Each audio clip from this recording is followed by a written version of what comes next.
Welcome into the college basketball BMOC. That's Larry behind the scenes there, our producer. We got Big Man on campus on the screen here. Follow him on Twitter at Jeff Nadeau. Jeff, welcome in. How's it going today, buddy?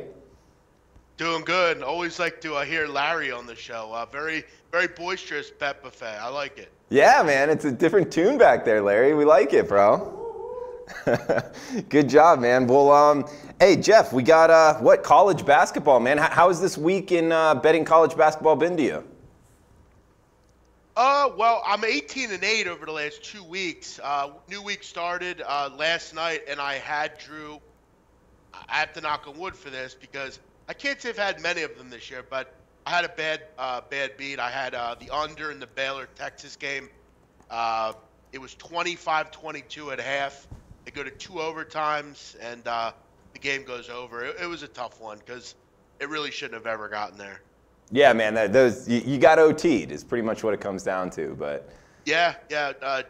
Unders and dogs go to die generally in overtime, and even like the end of the first overtime, we would have been good to go. I mean, I was even okay with one overtime, but that second overtime was killer. Hey, BMOC, just off the top of my head, I'm thinking to put into a total because of the possibility to go into overtime. Do you add maybe like say a point and a half just because of that if you're looking to bet an under? You know, not really. I can't really say I ever worry about overtime. Listen, I mean, sometimes you could be on the right side, and you know, you got to remember we're dealing with 19 or 20-year-old kids at the end of the day. I mean, you know, random foul call at the end of the game. Those stuff's even out over the long run. So I can't say I do. I don't really bank on overtime. It just, look, if it gets to it, it gets to it. I mean, even in overtime, Drew, you know, we would have hit. I mean, it didn't even get to 128, I don't think, by overtime. So that second overtime killed. It's hard to ever think you'll see double overtime in a game. Yeah, no, you can't keep yourself up at night worrying about that stuff. But hey, Chris, CEO, Melvin, Andrew, what's up, guys? Welcome in. Always good to hear the guys on the live chat. Let us know what you want to hear. If you're liking the content of what we're about to put out, please give us the thumbs up sign, the like button. But BMOC, let's start off with maybe teams coming down the stretch here. We got about 7 weeks left of college basketball betting, getting into tournament time right around the corner with more of the smaller conference tournament time. Are there any teams you're wanting to throw out there, maybe looking to bet on come tournament time? Yeah, you know, I've mentioned before, Drew, my biggest love in sports betting in any sport and any level is betting conference tournaments. You know, the smaller tournaments, the Southland, the MEAC, the WAC, the Big Sky. I mean, I really look forward to those conferences just because there are a ton of angles you can look for in those games. Most bookmakers aren't really up on those teams. They don't really watch those conferences on a regular basis. And if you do the work, you can really find a lot of angles. A lot of those conferences are great for overs. Yeah, I mean, I'm looking more like into what I usually look for. And this is really kind of random, but when you get to the conference tournament, some of the conferences you want to look for, the Atlantic Sun is a beautiful over conference. I mean, all the Lipscombs, the Florida Gulf Coast, the North Florida, the Stetsons, all those teams are push the tempo pace kind of teams. I'm looking Nicholls State in the Southland, overs in their games. Savannah State, Hampton, Morgan State, all those teams, the MEAC, great over teams. I'm looking at unders in the Missouri Valley, Summit League overs, South Dakota, Big Sky overs. There's so many things. A team to look out for in the conference tournaments I really like, Loyola Chicago. They're in the Missouri Valley. They have been fantastic against the number all year. They've been taking care of business all season. Vermont, another one. Keep your eye on the Catamounts. They have won, I believe, 27 in a row in their conference. They've just been bashing teams all season in the America East. You know, keep an eye on the Wagner Seahawks in the Northeastern Conference. There's so many ways to go with it, Drew. So many great teams that we don't get to bet on a regular basis that we're going to get our hands on. Also, Drew, my one and favorite team in the country, the Campbell Camels. They got one of the best players in the country, Chris Clemens. He went for 50 several different times last year in his conference tournament. They made it all the way to the final and lost. Little performances like that where you can build on those the year after. Finding those little nuggets are beautiful. Yeah, I remember that run that kid had, and you were all over that for sure, man. So Yeah, I you'll love be that. looking to bet on them this year too. Hmm. For sure. They're down in the Big South, with Radford and UNC Asheville and Winthrop. And they had an interesting year. I mean, obviously they're a team that puts up a ton of points. Chris Clemens is. I made a list recently. He's, to me, if I had to pick 10 players out of the country, he would surely be one of them. Chris Clemens is an elite scorer, 25 points a game. They also added a kid named Marcus Burke. They're kind of two guys that just have have dominated. I mean, they're putting up like 40 plus points a game combined. They're definitely a team I have my eye on. They're not, they're 14 and 12, but you got to remember a lot of those games were out of conference early on. You're playing some of the step up games. They're going to be a team always to concern yourself with in the Big South for sure. All right, man. Well, hey, we got Melvin giving us props. Thanks, bro. Old Miss, what's up, man? Chris, thank you for the props. CEO asking a question. Yo, Drew and BMOC, thoughts on A&M versus Missouri? I like A&M, but Mizzou has been playing pretty good lately. Yeah, also, CEO, we got 2 role players suspended for Texas A&M. Big man, I think you could make the argument Texas A&M is arguably the most talented team in the SEC, but would you be, I guess, totally opposed to that, and would you be looking to bet on them tonight? No, I'm not totally opposed to that. I still think like Auburn is done the best. They have the best resume. They played the best. But I got to wonder about their validity. I mean, they don't have a lot of great wins, Auburn. The quality of the wins are not great, as I said. Yeah, Texas A&M's talented. I mean, they just need to get consistent. They had that little stretch where they weren't playing well. They've had a lot of off the court issues. Injuries have hurt this group. But now they're starting to look like the team that we think they can be. You mentioned the role players, J.J. Chandler and Dwayne Wilson. That hurts you with depth. I mean, those are two guys that you lose. Dwayne Wilson gave you 24 minutes a game. He's not, it's not exactly like the 11th man on the bench. I mean, he's an important, factor, and they're going to have guys step up in his place. But I think they have the ability to do that. I think Missouri in this game will continue to struggle like they did the first time these two teams played. The first time these teams played, the front court for Texas A&M had half of their points in that win, that 11-point win. So they're going to have to do a better job against this Texas A&M front court. It's not easy. Williams, Hogue, and Tyler Davis are really formidable. They're tough against anyone. Missouri needs to do a better job of handling them. They got to, hit some threes, get Cassius Robertson going. They're at home, which is good. But you're right.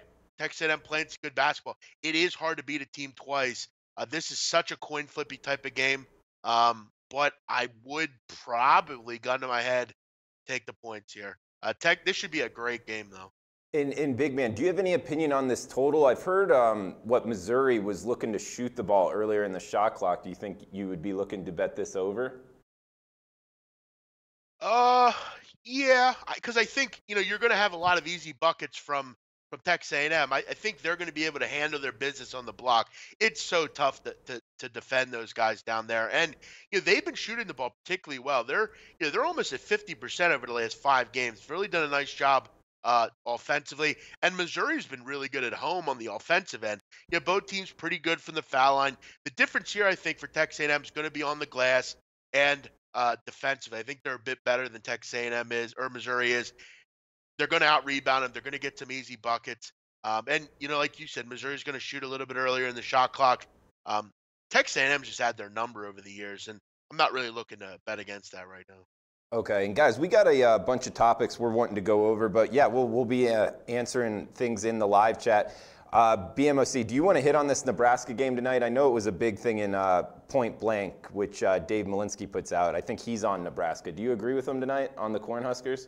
Did you look into that game at all?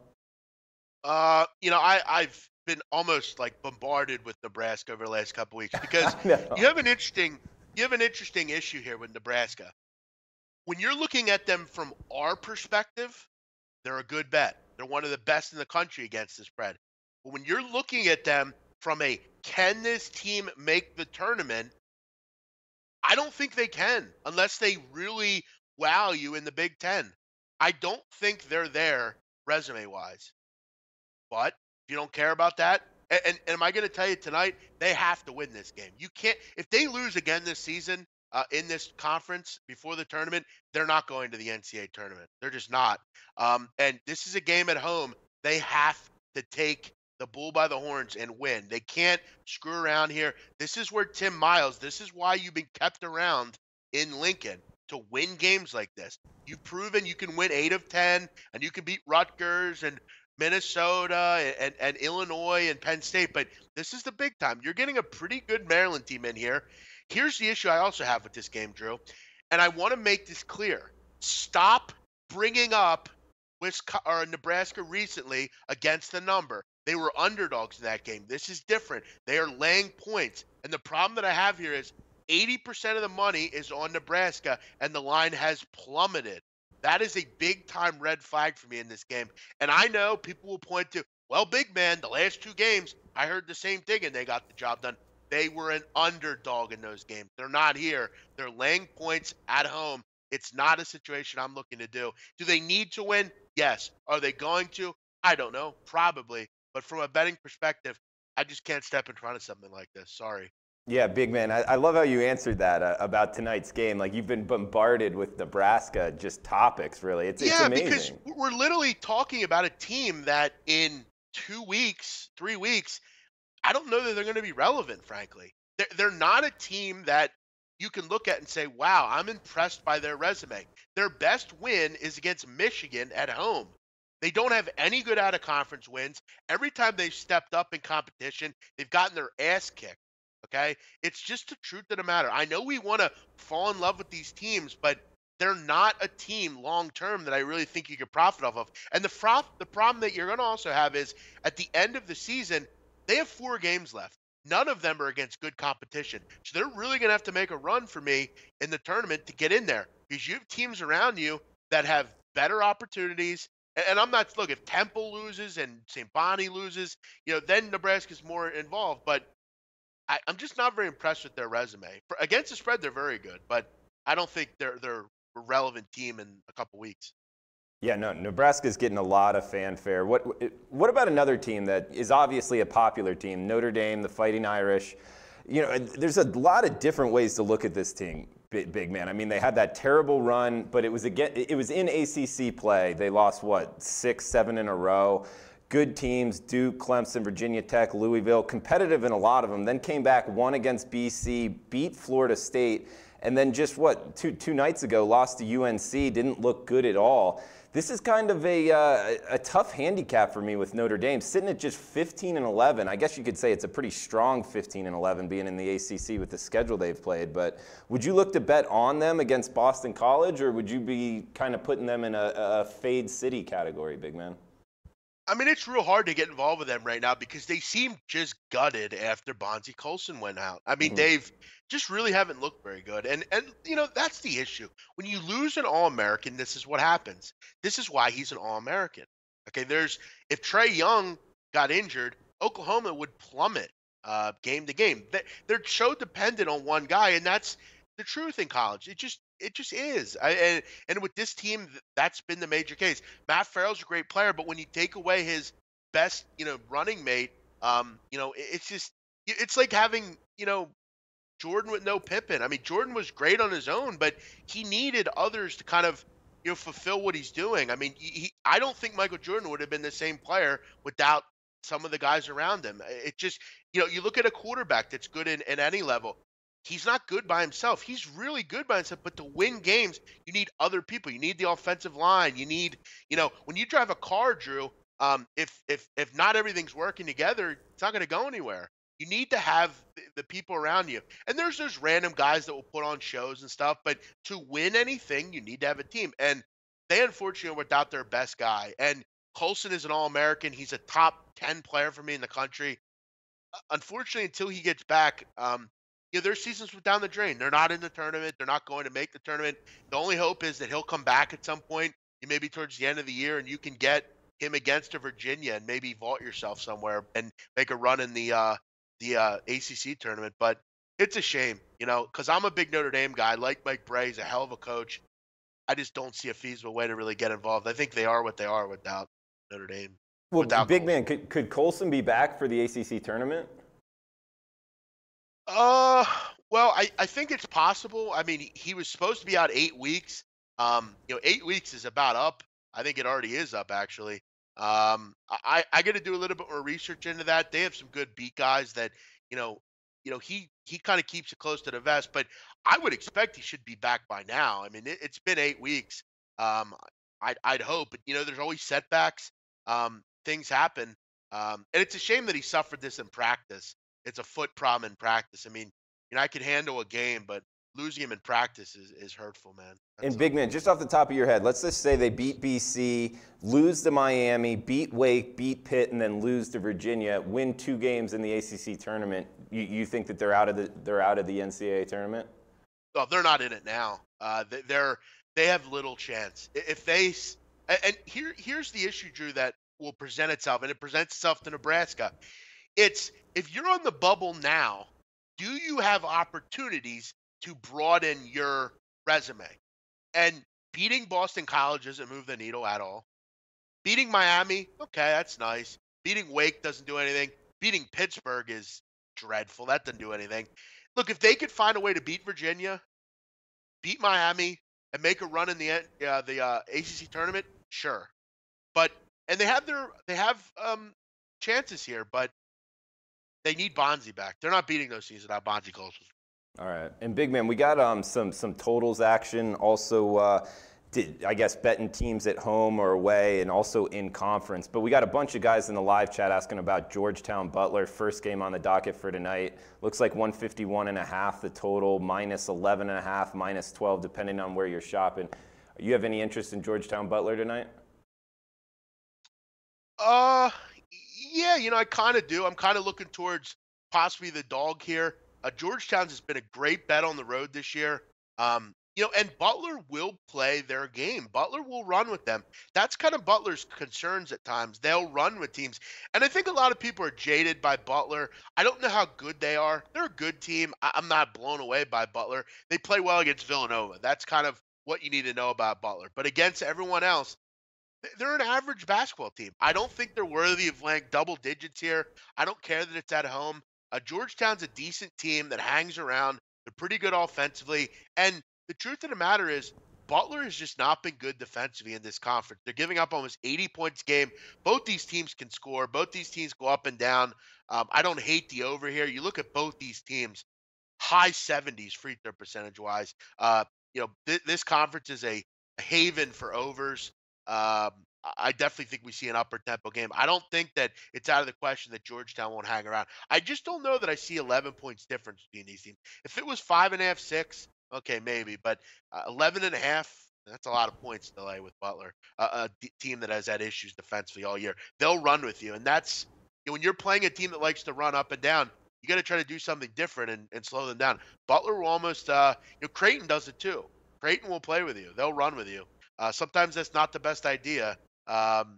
Georgetown and Butler are going to do the same.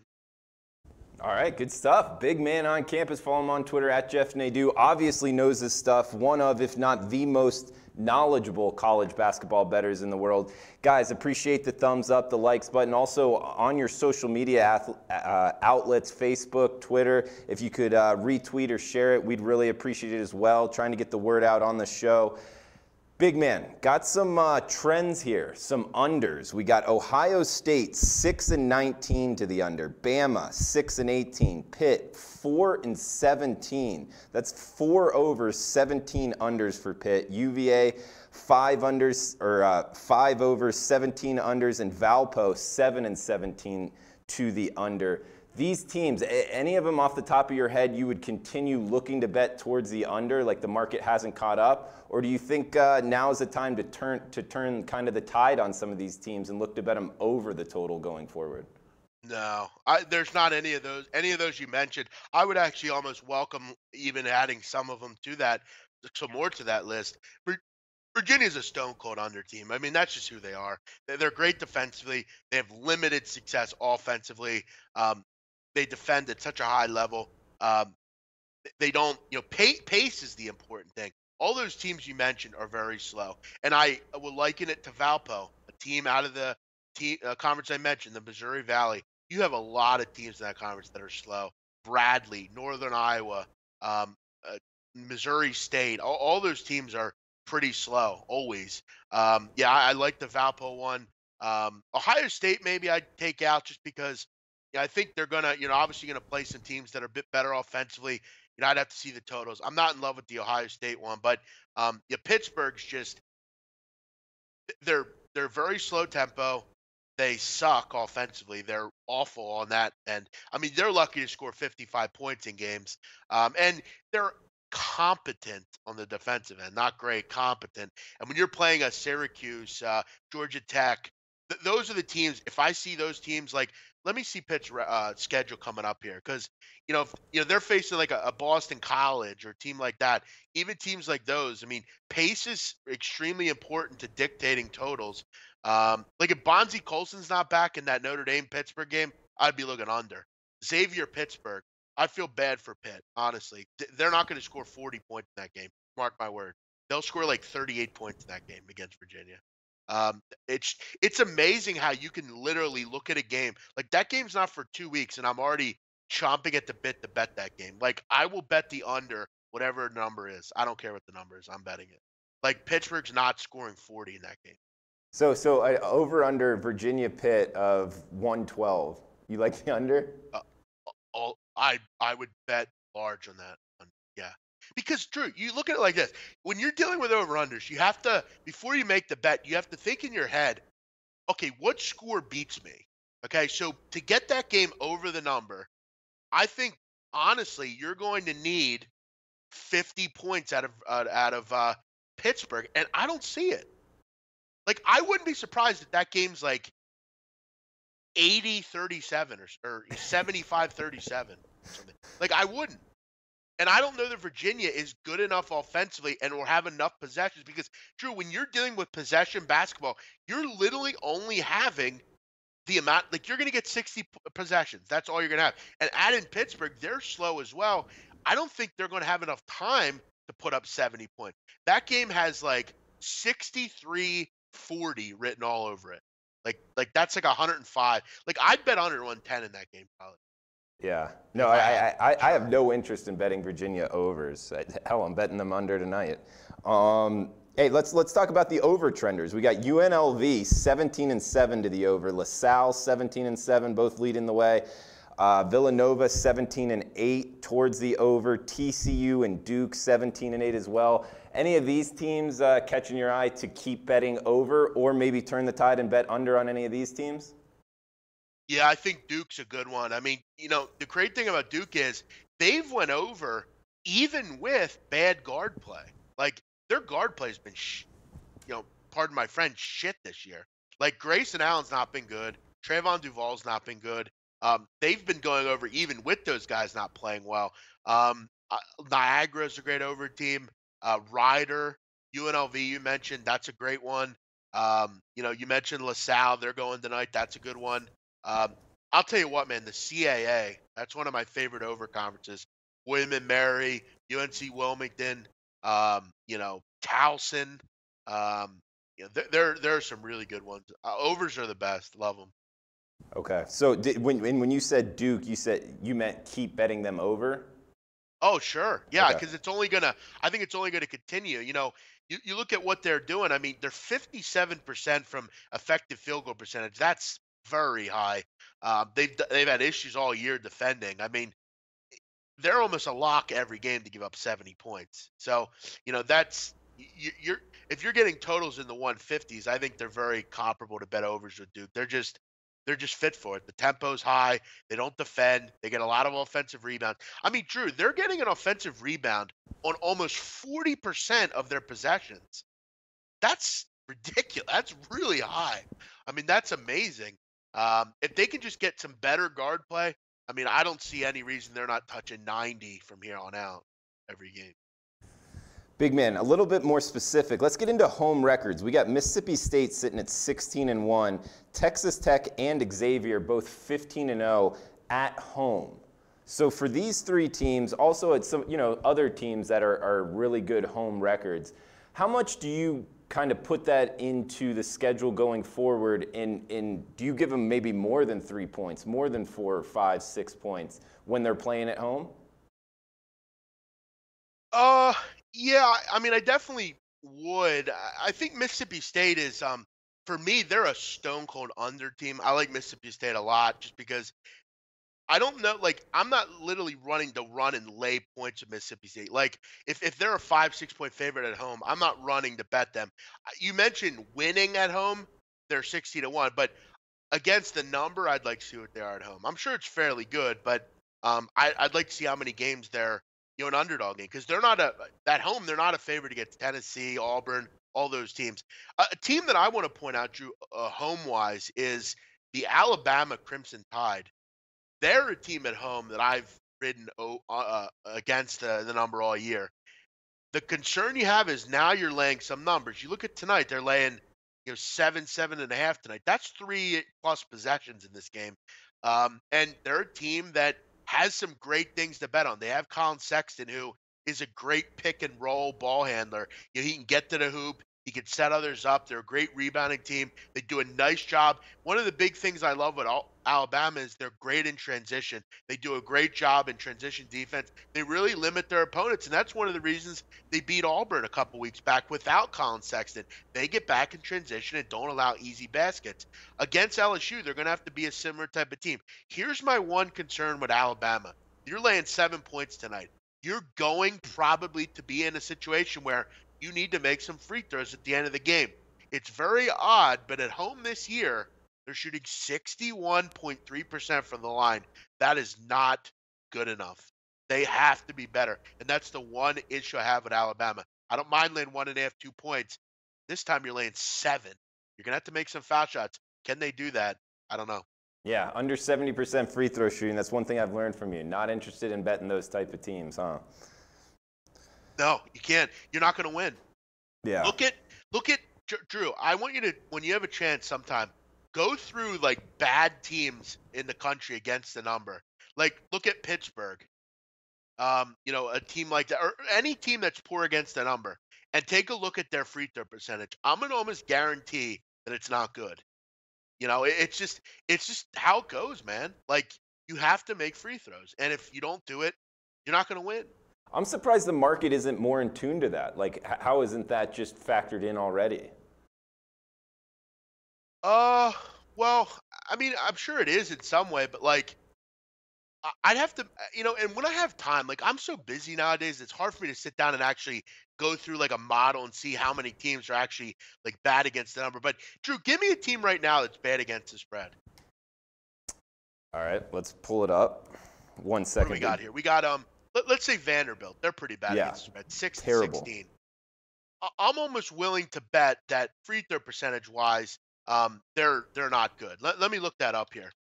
Vanderbilt, real quick. I just want to kind of test this real quick, because Vanderbilt is a lot of the time an underdog, and they're obviously bad against the number. Vanderbilt is 74% for the free throw line, not actually pretty good. So that doesn't make a lot of sense. I guess, Drew, maybe another way to look at it would be favorites against the number, because most of the time favorites at the end of the game, they're going to have to make the free throws to win and cover the number. So that might have been a bad example, but ATS favorites against the number, how many of those that lead the list are bad free throw shooting teams? I'd be willing to bet it's probably not many. They're probably all high level free throw shooting. That makes sense. I mean, I'm just going to pull up a random one right here, because I know Colorado State's had a tough time. So what? They're 8-13 against the number right now. That's what they're sitting at. Yeah. And but you have to remember, a lot of their losses have had a lot of trouble off the court. I think it's important to maybe bring up a team that is good against the number. Colorado State, by the way, 73%, so not too bad. But what's a good team against the number here? We got let's Niagara. pick one out. Niagara. Okay, Niagara. 14-9. Okay, there you go. Let's see how they are against the number. You said 14-9. They're 73 too. Yeah, it's interesting. I I'm just saying, it kind of fucks with my argument, but still, I'm just saying it's important. Most games are decided on the number. It's just the truth. You're gonna have blowouts and stuff, but it's very, if you're betting consistently on bad free throw shooting teams, I don't foresee you winning a lot of games, especially in the NCAA tournament. Yeah, no, and our short So sample size of 2 teams we just brought up is not the right thing to yeah. do. We actually should break that down. And we got Lauren in the chat saying free throw percentage in the final two minutes would be interesting as well, adding that aspect in as well. Big man, what about? Sure. Go ahead, man. No, I was just saying, like it's just something that I do, and if you don't want to do it, I don't care. That's your business. But for me, it's UNLV is a good one. That's a good point. UNLV has cost people a lot of money late in games this year, from their inability to make foul shots. Um, it's it's just an issue. Big man, we got conference records and talking. I know you're into small conferences a lot, and guys, we got about 5, maybe 10 more minutes left in the show, so we'll try to get back to the live chat. But we got Montana sitting at 13-0, East Tennessee State University sitting at 13-1. Montana, obviously in the Big Sky, and ETSU in the Southern. Would you be looking to kind of start fading these teams? I mean, off to these huge runs in conference, or no? Keep riding this money train. Well, ETSU, that would have been a better question yesterday. They actually lost last night for the first time in conference.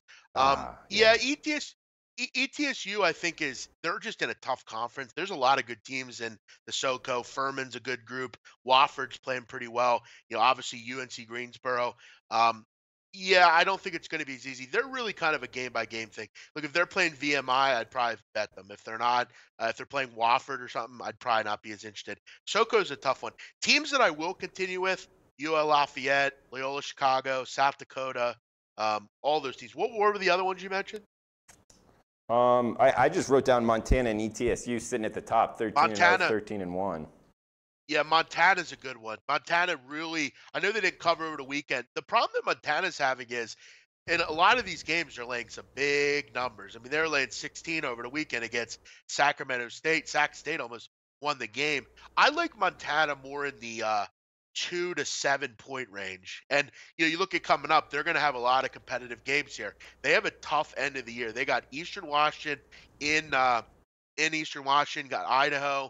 You got Weber State, you got Montana State. There's going to be some bettable opportunities, and I will take Montana in a lot of those games. This is a really good basketball team. They have a great point guard in Ahmad Rory. They're well coached. They do a great job defensively. And that's one thing in this conference that does lack. This conference goes through Montana and Weber State. That game on March 1st is going to possibly be the decider here. This is a fun tournament. If you ever get a chance out in Reno, this is a good tournament to watch. A lot of good teams, a lot of good over teams. You'll have plenty of opportunities. I remember some of the best betting moments I've had, Drew, with guys like Donnie Wrightside. I remember rooting in games of, on ESPN3 and the big Sky Network. We're watching a game at midnight. It's between like Portland State and Southern Utah, and it's 1 o'clock in the morning. There's probably 30 people in the stands. We're sitting there rooting in and over. That is, that's the essence of basketball betting, and this conference is a great one. Montana, good ATS team. I'm just not big on laying a lot of points with them, and you look at on Saturday, it kind of came back to bite you if you did. Yeah, absolutely, man. The late night D-Gen special, I love those bets as well. Hey, we got I didn't write these down, but anything on Cincinnati? 12-0, Rhode Island 12-0, Florida Gulf Coast 11-0. So is Vermont. Any of those teams off the top of your head, you're either looking to back, fade, or maybe look to win a game in the main tournament, March Madness?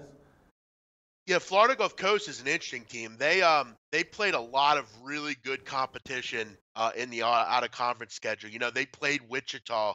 They played big good teams. Middle Tennessee. They actually beat Middle Tennessee twice. Texas, Arlington, Wichita, Illinois State, Bowling Green. They played a lot of higher level teams. They've played North Carolina in the tournament before. They beat Georgetown many years ago. This team is good.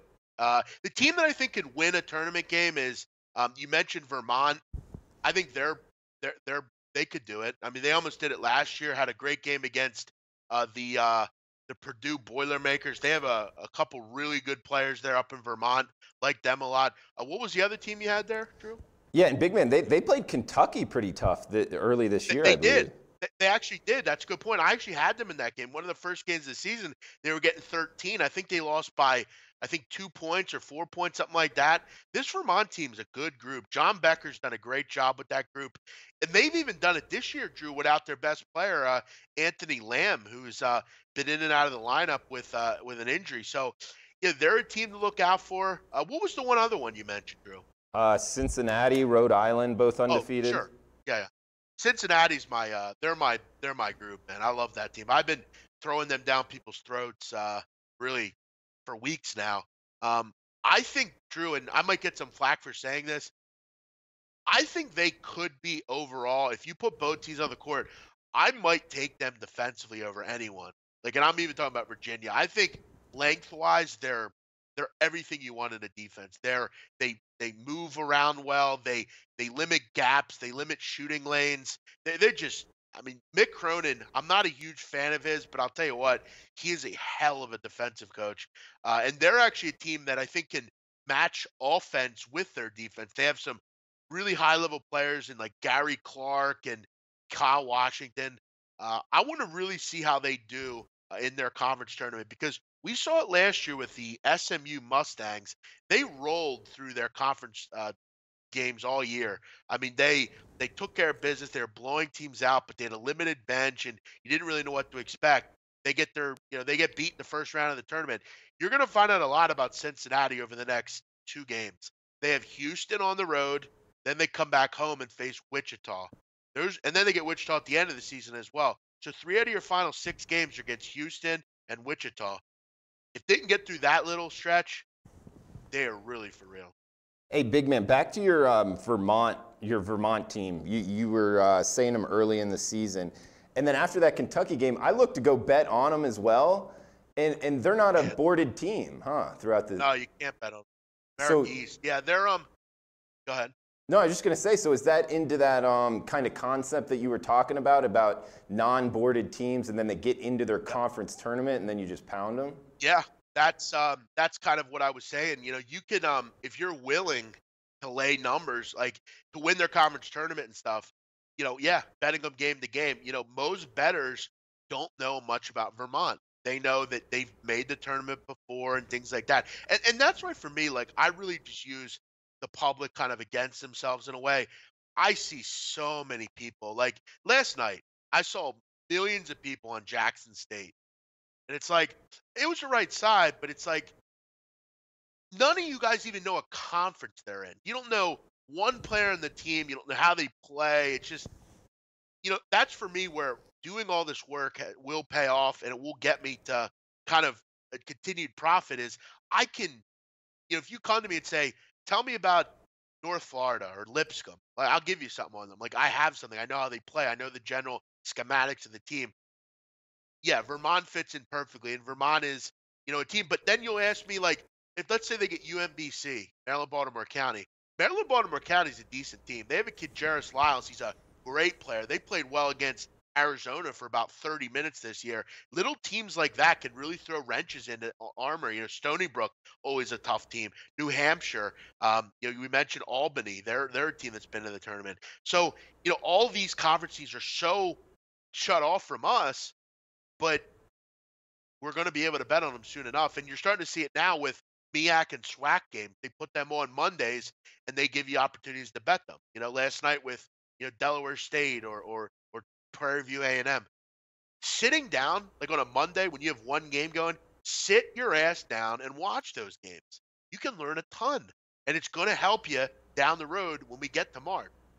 And that's how that works. So the conference won't be boarded. They won't have odds on them unless they're on TV. Then they'll just put out odds on that one game.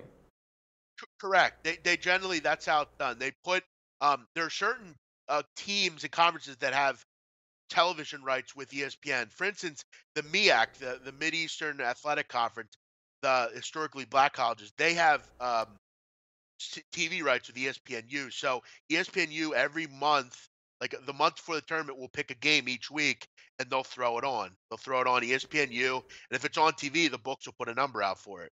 So yeah, I mean it's not every conference, but late in the season, the MEAC and SWAC are generally on TV on Mondays. All right, good stuff. Knowing the knowledge, BMOC. And we got the roundtable tomorrow. We'll have best bets there. Also, the Degenerate special we're bringing back for the late night college basketball action tomorrow night, I guess. BMOC, what about tonight's card? Anything you want to throw out there? I guess anything to stay away from? Anything you're liking on tonight's card? Yeah, I think there's some concerning spots. Certain teams. Bonaventure needs a win bad, but that number's plummeted. It's kind of a scary spot there. Obviously we talked about the Nebraska game. Um, Pittsburgh is really bad. I mean, they're 8.5-point underdogs at home against BC. I mean, it just shows you how poor that team has got. You got Virginia tonight playing a pretty tough Miami team. That's an interesting one. Central Michigan has been a favorite of bettors throughout the season. They have an interesting 1-point road game at Northern Illinois.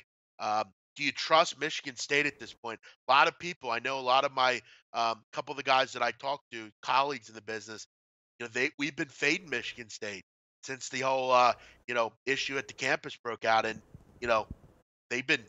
I don't think they've covered a game yet. Tonight, you could see a crooked number. I think Minnesota's really bad. I mean, they're in a bad position.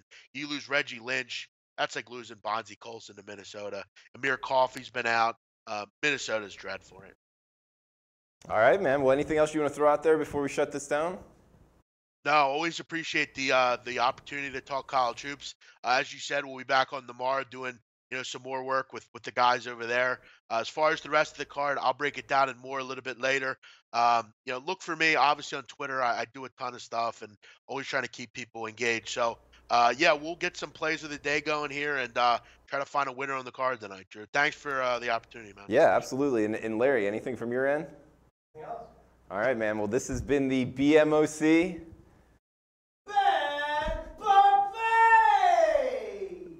That's Larry, our Costa Rican producer here, man, holding it down. Good job, Larry. And BMOC, follow him on Twitter at Jeff Nadeau. I'm Drew Martin. We'll be back next week, same time, same place. Look forward to the roundtable tomorrow. Thank you.